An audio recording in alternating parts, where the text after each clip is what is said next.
So it is a great honor and pleasure for me to present Dr. Raul Rosenthal that came all the way from Florida to take part in this surgical meeting in Kfar Blum.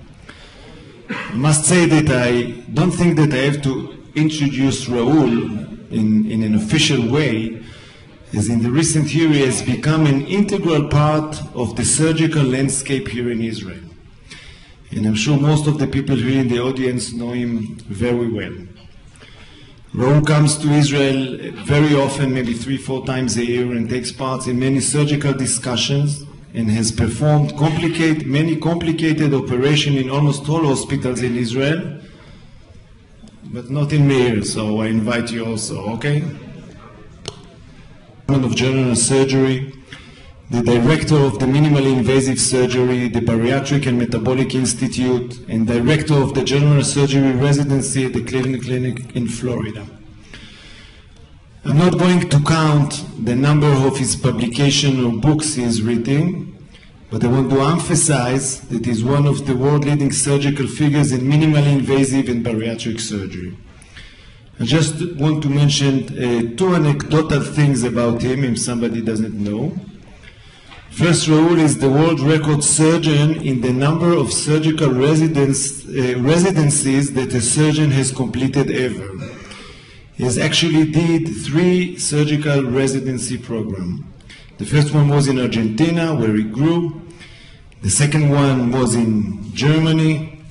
And the third one, and I hope the last one, was in Mount Sinai in the States. 3 residency programs. A second anecdotal point, which also I don't know if many people know, Raul was here more than 20 years ago in the early 1990s. It was part of a team that helped Israeli surgeons in the first steps of laparoscopic cholecystectomies. I believe it was in 1990 in Meir Hospital, no? On a personal basis, Raul is a very good friend. I was one of his first fellows 12 years ago. He encouraged me to stay more, and he helped me also to get forward or aside from the bariatric surgery, so I must thank you about it, and send me to colorectal fellowship. Again, we have become very good friends during the years, including in warm family relations, and I want to thank him for accepting our invitation to give 2 talks in the meeting, despite his very, very, very busy schedule. So, Raul, please.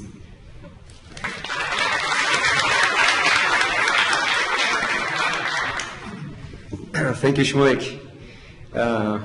First and foremost, let me remind in English, for those who don't speak Hebrew, please vote. I want to congratulate Ricardo Alfisi for his years as a president, and obviously thank Dr. Param and Shmulik for giving me the honor to be here today speaking for the first time after so many years at the Israeli Association of Surgery.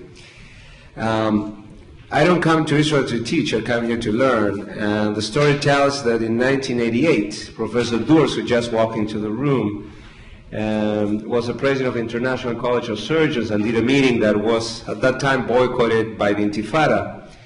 And you were expecting here in Jerusalem probably 200 to 300 surgeons, but we were not more than 40. And in that meeting, I heard Pedro Rubio from Texas Laser Houston Institute give a talk on laparoscopic laser cholecystectomy, 1988. And I took it to Germany and talked to Mrs. Storz-Railing, who was the one who provided Dr. Rubio with the equipment. And we started doing lab chole in Germany, thanks to the, I would say, the idea and the motivation I took here from Israel. So I can say that my career as a minimally invasive surgeon, the first meeting in minimally invasive laparoscopic cholecystectomy in Germany was done after that small meeting we had in Jerusalem, where I learned about the laparoscopic approach. So I'm not coming here to teach, I come here to learn. And I really feel at home, now that my patients have also complications and are leaking all over the place, I really feel like any of you. So once you have complications, you're a surgeon. Otherwise, you cannot be talking here today. Needless to say, Shmulik, you're really a friend, your family. I cannot thank you enough for giving me today this opportunity.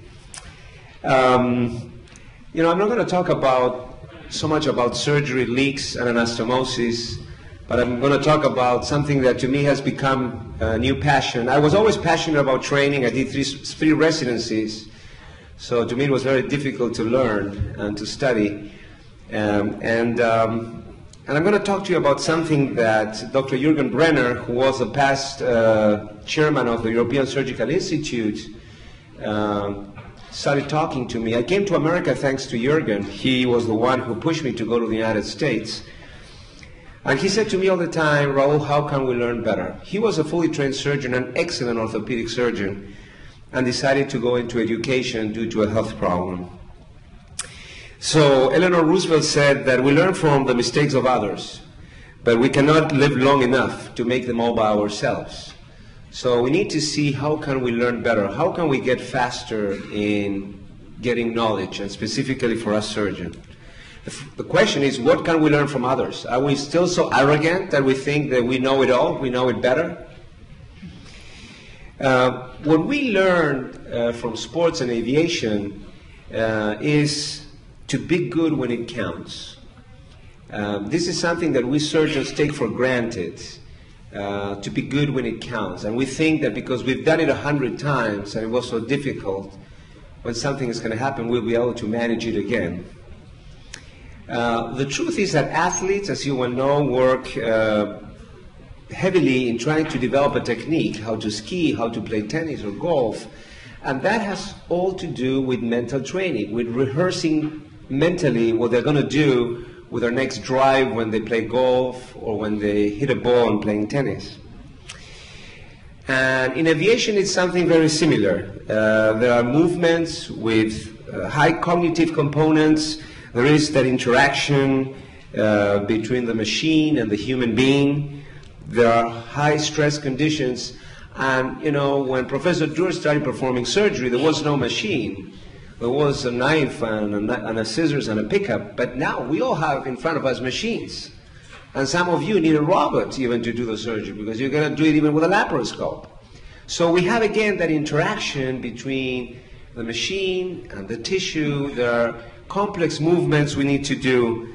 And what is mental training? Don't think that I'm smoking something and I come here to ask you to close your eyes and start meditating. Mental training is when you systematically repeat a movement without really doing it.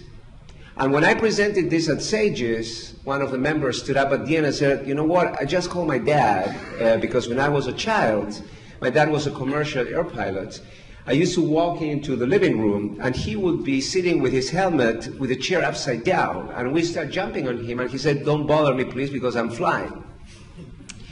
So it gave me a lot of comfort and gratification that I wasn't really that wrong in what I embarked thanks to Dr. Jürgen Brenner. So how do you apply mental training? Well, I'm sure that all of you, being residents or teachers, you have that resident that is watching you do an operation 1 time, 10 times, 1 year, and he still doesn't do it. And you have the other guy that comes here, does it 3 times, and he's a master.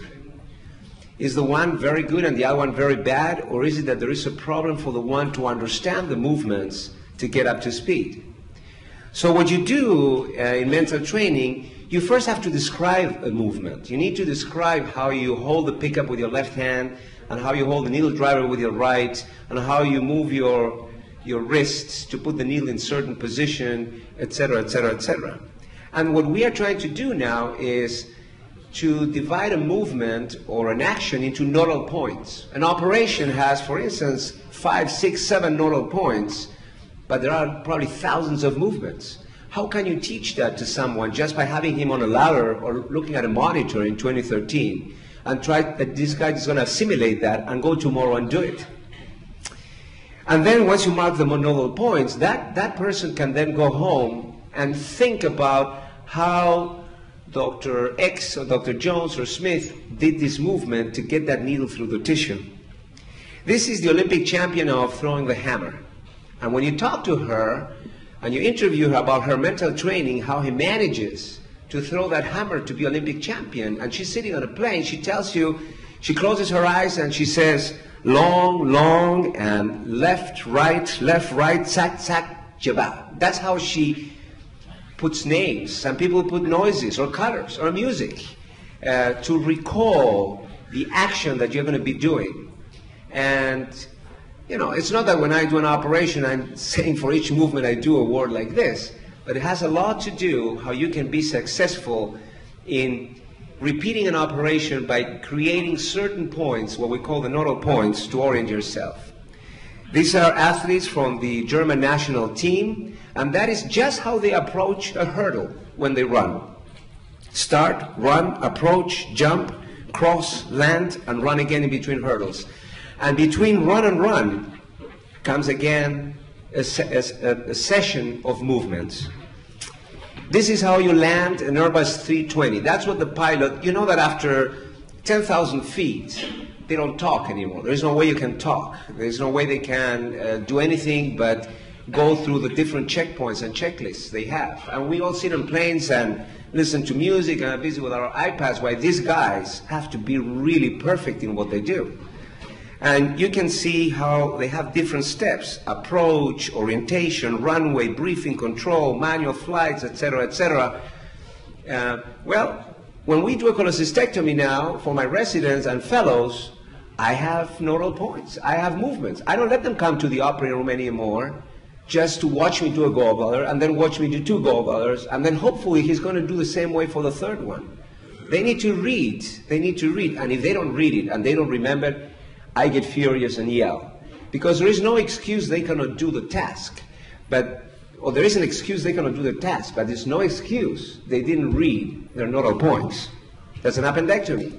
4 nodal points, 21 steps. This is a gastric banding. 3 nodal points, 21 subnodal points, and so forth.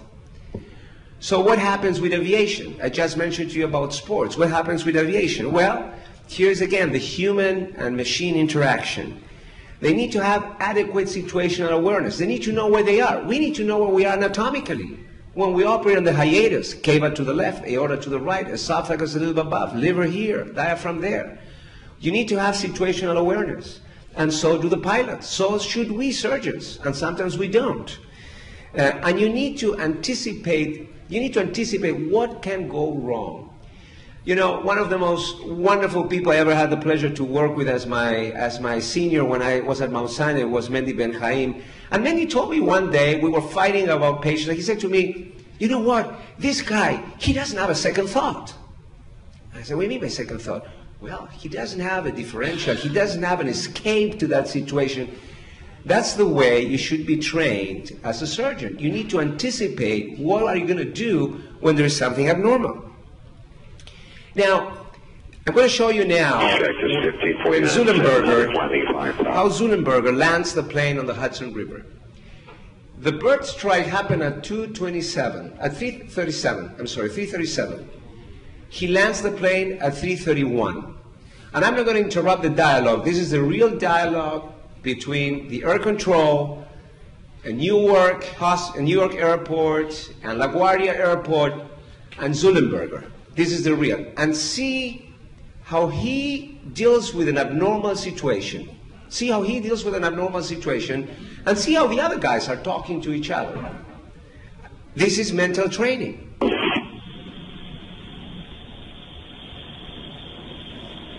Check this 15.9 expect to contact on maintain 15,000.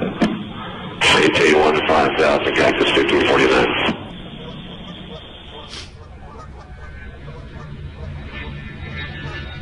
Cactus 15.9, turn left lane 270. Cactus 1539, hit birds to Rosenthal, returning back towards LaGuardia. Okay, you need to return to LaGuardia. Turn left heading up 220. 220. Tower, stop your departures, got emergency returning. So it's 1529. He bird strike, he lost all engine, he lost the thrust in the engine, so he's returning. Cactus 1529, which engines? He lost thrust in both engines, he said. Got it. Cactus 1529, couldn't get it, if you want to try to land 1913. We're unable, we may end up in the lessons. Alright, Cactus 15.9, it's going to be left traffic to runway 31. Unable. Okay, what do you need to land? Do you want to try to go to Peterborough? Yes. Peterborough, Empire, actually LaGuardia departure guy, emergency inbound. Hey, guys. Cactus 1529 over the George Washington Bridge, wants to go to the airport right now. What's going on, airport? Check. Does he need assistance? Yes, it was a bird strike. Can I get him in for runway 1? Runway 1, that's good. Cactus 1529, turn right 280, you can land runway 1 at Teterboro. We can't do it. Okay, which runway would you like at Teterboro? We're going to be in I'm sorry, say again, Cactus? Cactus 1549, radar contact is lost. You also got Newark Airport up at 2 o'clock in about 7 miles. Eagle 54718, turn left thing 210. 210, 2718. I think he said he was going to the Hudson. Cactus 1529, you saw him? He said he was going to the Hudson. I mean, these guys are talking, trying to find a runway, and by the time they found the runway, he already landed the plane. And the interesting thing is when they interviewed Zullenberger in 60 Minutes, and this is what he answered.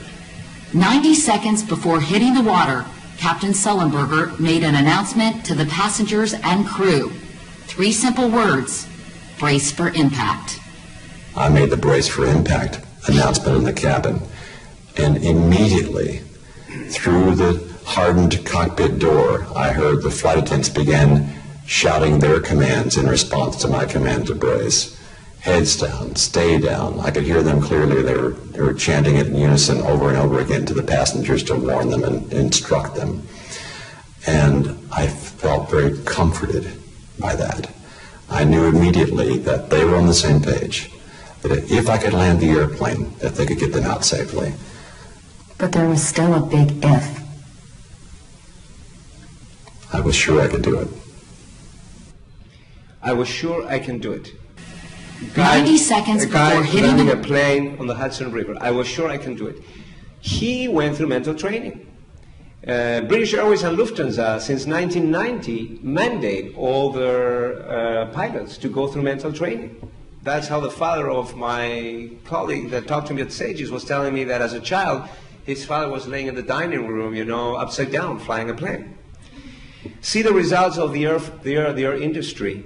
If you don't select your pilots, you don't train them, there is inhomogeneity of staff, no training in simulators, the chances of having a fatal accident is 3 per 1 million. But if you train people, you put them in simulators and you do mental training, it's 0.2 per 1 million. This is the proficiency level that you can achieve as a pilot. This is what they require as a minimum. And here you can see every 3 months they are mandated to go back to the simulator to maintain that certain level. And we surgeons don't have that. We are not obliged to go and maintain certain level because obviously simulators are not yet all over the world. Though in America, I tell you, the American Board of Surgery, if you have a residency program, mandates for you to have a simulation center. And we're talking about millions of dollars. It's coming because of that, because we are trying to emulate other people like aviation industry and sports industry. So what's the takeaway? What is Rosenthal trying to tell you? Where is mental training fitting into surgery? We see that in sports and aviation, mental training significantly improves performance. Is there any data that tells us that we can do it in surgery? So what kind of evidence do we have? Is there any research that was done? And there is. We know, and this is coming from the training laboratories in Maine, USA, that if you're standing like me talking, the likelihood of I'm going to keep what I'm telling you now is 5%. If I'm lecturing to you, sitting there, it's 5%. If you practice by doing, you're going to retain 75%. But if you teach others, you're going to retain 80%. So it's very important to be able to teach, because when you teach, you mentally repeat, you try to systematize what you just did. You need to bring someone else, explain them something so that they can do it. And this is so important. So what are the aims in mental training and surgery? You want to reduce stress, because if you go to the operating room and you know you're going to do that esophagectomy, and you have that esophagectomy divided into 20 steps, and each of those steps has another 15 subnodal points, and you know what you're going to do all the time, it takes a lot of stress away from you. Then when you say, hey, listen, I got this big tumor, you don't know where you're going to start, from the right, from the left, you're going to come first to the chest, to the belly. Just get into a system. and try to repeat that. Try to take your attending, junior attending, or your resident to do it with you. It does improve performance in the operating room. And mental training is not new. It started in 1852. The imagination of movements that will trigger gentle motions. If you imagine taking a hammer on a nail and you do it 20 times, you imagine that, it's going to be much better when you do it physically than if you never imagined that. 1852. In 1983, there was a meta-analysis of 60 studies that were done regarding mental training, where learning and performance enhancing effect of mental training, particularly for movements with high cognitive proportions. 400 studies now in sports. Mental training is the most validated method in sports science that has been successfully applied for many years in high-performance sports. First World War psychological diagnosis of abilities for a fighter pilot. That's what's coming from the aviation industry. First steps of mental training implemented in 1970 with Lufthansa. As I mentioned to you before, since 1990, all the pilots, British Airways and Lufthansa, have to go through mental training.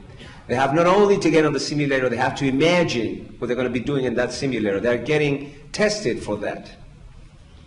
So how does it work? There are different kinds of mental training sessions that you can do with these pilots, with the sports people, or we should be doing with our residents.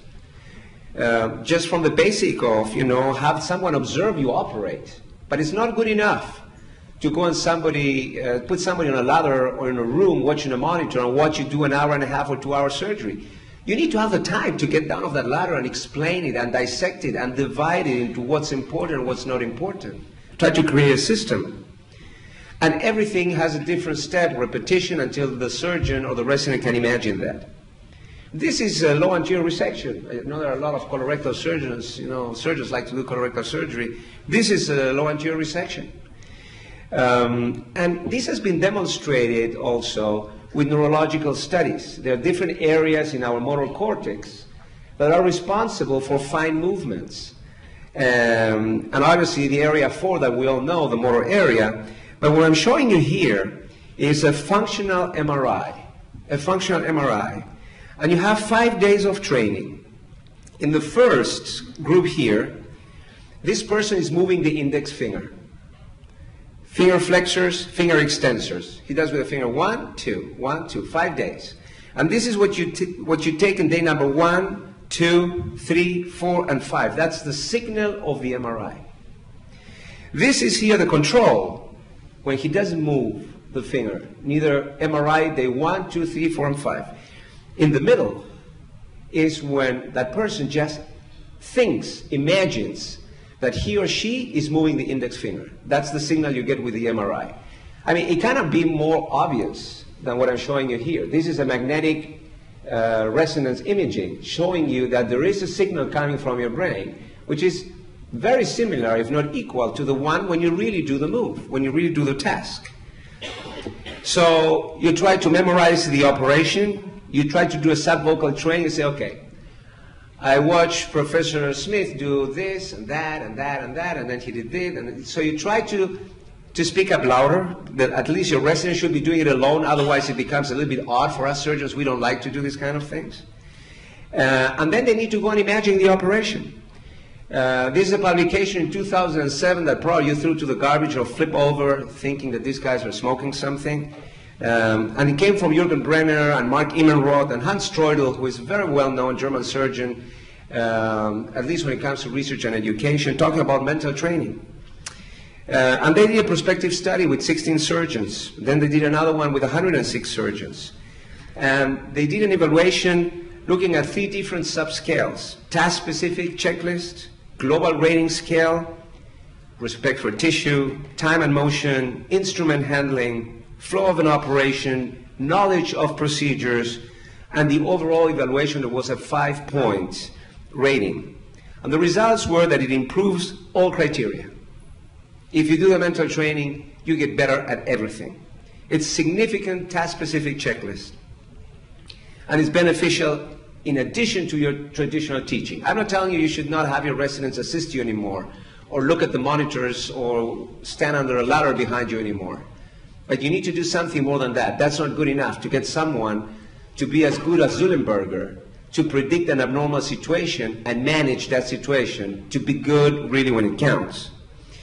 This is another paper from Dimitrios Stefanidis, and Dimitrios and myself are studying at SAGE's Committee on Mental Training. We're trying to change the name because surgeons don't get it.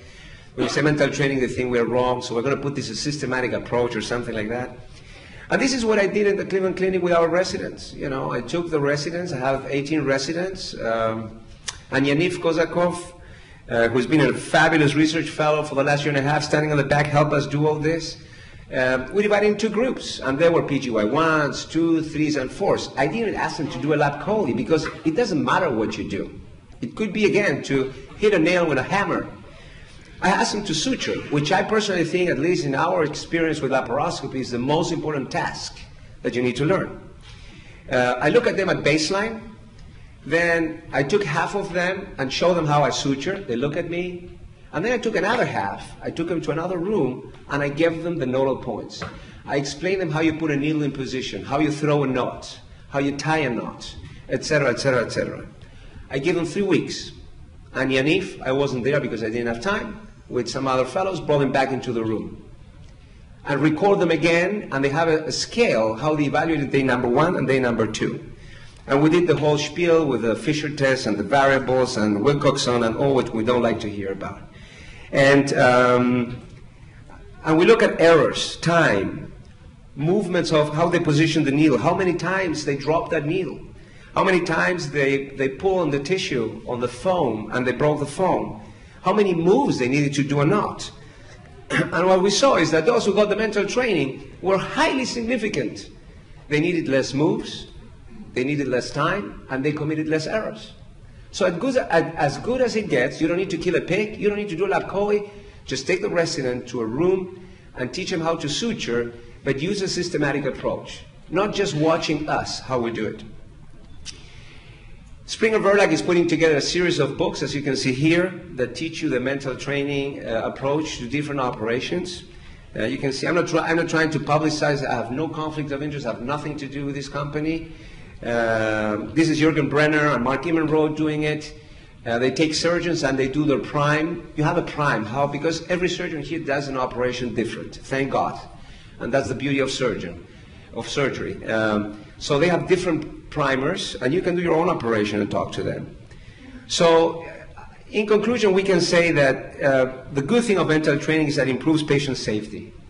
You can automatize a surgical procedure. You create mental capacity. You create reserves. You get less stress because you know what can happen, what you're going to do. And what are the key takeaways after me telling you all these stories here? I think that this is effective. I show it to you with MRIs. I show it to you with papers published in Annals of Surgery, and with our experience with simple suturing at home. It can be learned easily. It takes 2 hours from you and from them. You just need to sit down, get a task, put it in place, do a system, and they're going to do it. They need to practice, obviously. If they don't practice, if they don't try to organize this, it's not going to happen. And they need to train by their own as well. It can be easily transferred to other procedures. You can start with suturing, and then you can do it with a thyroid. Then you can do it with an inguinal hernia. You can do it with a bleeding situation. What do you do when you have a laparoscope, you cut through the artery and it starts bleeding? You open? No.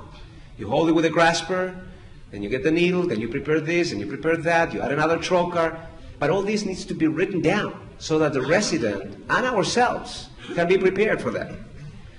It can be combined. It happens in sports. It happens in aviation. And we don't see any reason why it's not happening in surgery. You know, we lose thousands of lives, hundreds of thousands of lives in America because of medical errors. You know, when I studied all this, Jürgen Brenner motivated me or inspired me to get involved in education at a different level. It's not enough that you did 3 residencies in Spanish, English, and German. There's something else we need to do to get better at what we do.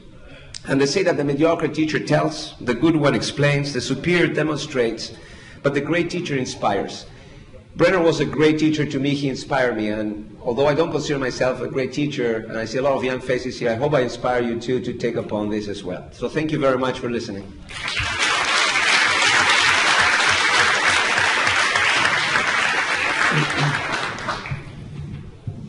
Oh, thank you very much. I think it was a great lecture which inspired us. And any questions from the audience? Please, Doran.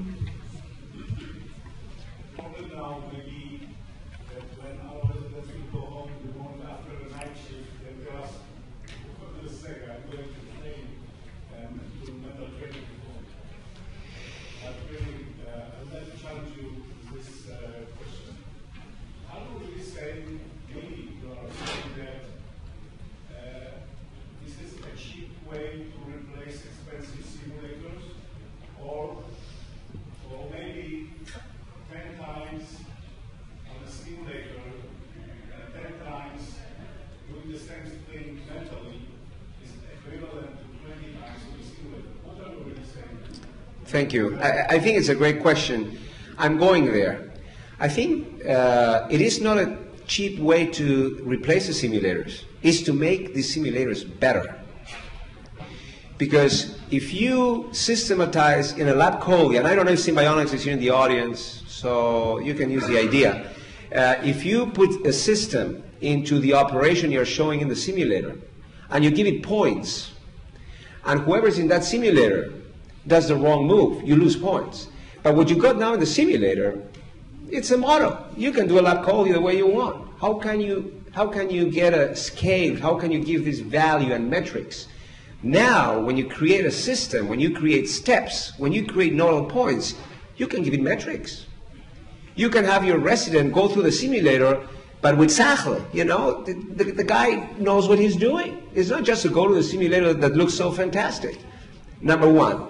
Number two, this is the language of the robots. The robots we have now are totally useless. It's a huge expenditure of money. It's a right hand for a surgeon who has two left, number one. It's the best marketing tool for the poor surgeons. It has proven something for the urologists because they never did laparoscopy before. And if you look at the publications in JAMA, has never demonstrated to be superior. So this is the language of the robots, because now you can put this into a software, and I'm here in Silicon Valley of software in the world. You guys are the first one who can do that, and put it into the robot so that the robot can do something by itself, because these huge machines that cost us so much money, they do nothing. They do nothing. Dr. Goichin.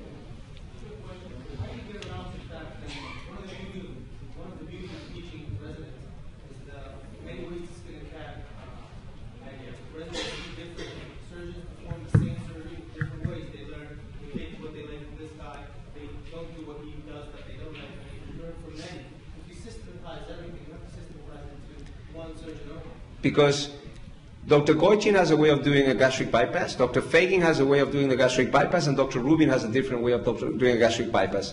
But Goichin, Rubin, and Fagin has to put it in writing. You guys have to put the nodal points and the subnodal points. And when that guy walks into your room, and he didn't read the way you do it, you kick his butt. You get upset, you yell at him. But you cannot expect the guy to walk into your room and be fantastic, and then walk to Anya's room and be fantastic, and then go to Moshe's room and be fantastic. Because you do it different. Give the guy, you know, throw him a bone. Give him a system so that he can come and learn it. And he's going to learn the different ways. Professor Durst.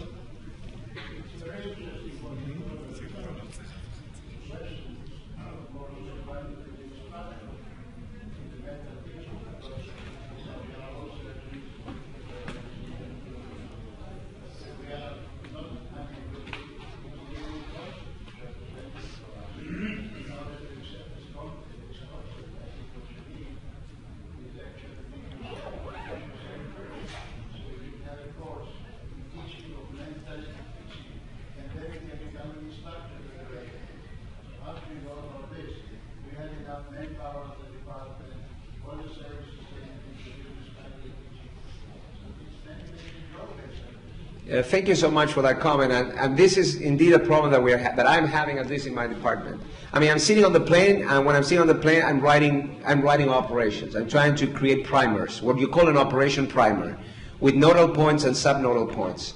My problem is that I don't have the time, before I do every operation, to sit down for half an hour with a fellow and have him tell me exactly what he's going to do next, which is what we're supposed to do. Now, the Cleveland Clinic in Cleveland, that has been doing this for so many years, Alan Sipperstein has been the program director of the residence for 15 years. When I invited him to come to the Cleveland Clinic in Florida and Brenner presented this whole concept, you know, he looked at me. A year later, he came and said, Raul, I got to tell you something. I said, no, I'm doing mental training. I said, what do you mean by that? I get them into my office. He's not that busy. He's not that busy with thyroids, you know. He doesn't do that many as we do obesity, because others in America, you have more obese people than people that need operation for the thyroids. And he says, I take them into my office, and I go with them step by step by step by step, and I compare them with the ones I don't, and they're so much better. Now, answering your other question, Jürgen Brenner, Mark Emenrod, they are doing that. And they're doing it not only for surgeons, they're doing it for CEOs. They're doing it for companies to teach people how to handle stress situations, to go step by step by step, and not just to give an answer, a blunt answer when you are in a meeting with several other people that you need to make an important decision. But what you say is very important. Time in the department is going to be a problem. Who is going to do it? It's going to cost us money because you're going to need an instructor. But I think that in probably, not yet, but 10, 15 years from now on, there's going to be that program director with an instructor. And before you go and start doing cases, even before you go to the simulator, you need to go through all your primers. You need to know that primer. And you can choose. And we're going to take exam like that. Instead of, you know, just asking them to answer multiple choice, throw him on a simulator and give him a primer and tell him, this is the lab call I want you to do. See how you do it. And you can get grades, you can get points. Any more questions? Just wanted to add one thing. I think if you break every procedure, let's say to, I don't know, several steps, 10 steps or 20 steps, it could be also based in the seniority of the resident. Like first year resident, PGO1, you know, he can concentrate in the first 2 or 3 steps. It might be easier for him. Next year, go a little bit, and he can also do the first or second steps in a certain surgery and not all the operation. And this is a way. Totally, I agree. We give for granting putting in trokers. I mean, in 2013, we do everything with trokers. Just putting in the trokers. It's something that a first year could do, provided the guy is properly trained. And putting a troker is not just to cut the skin and shove it in. I mean, to me, it has to, the way they hold the trocar, the angle how they penetrate the tissue, the direction they're aiming with the trocar, how many trokers they're going to put, what's the size of the trocar, where are you going to put the camera, where's going to be your right hand, your left hand, where are you going to be standing, how are you going to position the patient, head up, head down, how are you going to do it before, after insufflation. And you can divide an operation probably in 5 parts, and you can have the junior do this, the senior do that, and you do, obviously, there is a part for us too, I think, that we need to mental train every day. Okay, thank you very much. Thank It was you. a nice adventure.